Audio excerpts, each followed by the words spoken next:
ლეიბორისტული პარტიის წარმომადგენელმა ბათუმის 79 საარჩევნო ოლქში კოალიცია ქართული ოცნებისა და პარტია ნაციონალური მოძრაობის წინააღმდეგ საჩივარი შეიტანა.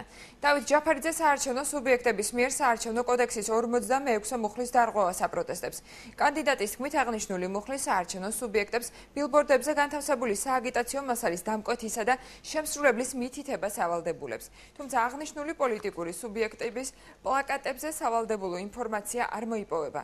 ნაციონალური მოძრაობის ბათუმის პროპორციული სიის პირველი ნომერი პარტიის სააგიტაციო მასალზე დამკვეთისა და შემსრულებლის შესახებ ინფორმაციის არარსებობას გამორიცხავს და აცხადებს, რომ ისინი საარჩევნო კამპანიას კანონის დაცვით ახორციელებენ.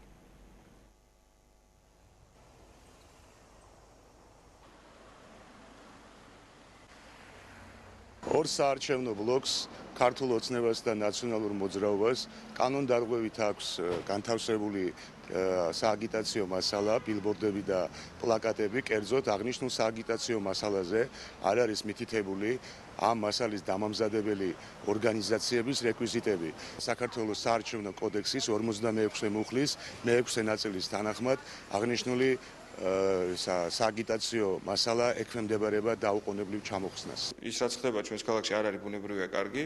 თუ პროპორციას გადავხედავთ, ნახავთ, რომ ბევრჯერ უფრო მეტად სხვა პოლიტიკური პარტიები არ ღვევენ კანონმდებლობას, მათ შორის პირველ რიგში არ ღვევს ქართული ოცნება. როცა ჩვენ გვეუბნებიან, რომ სააგიტაციო მასალებზე რაღაც შესაბამისი წარწერები არის გაკეთებული უბრალოდ საათსულო, შეგიძლიათ ნახოთ თქვენი სააგიტაციო მასალები, პლაკატები, ფლაიერები, ბანერები, ბილბორდები, რომელიც ერთიან ნაციონალურ მოძრაობას აქვს ქალაქში გამოყენებული და ყველა ეს სააგიტაციო მასალა არის კანონმდებლობის სრული დაცვით, ესე რომ ვთქვათ, დაბეჭდილი და გაკრული.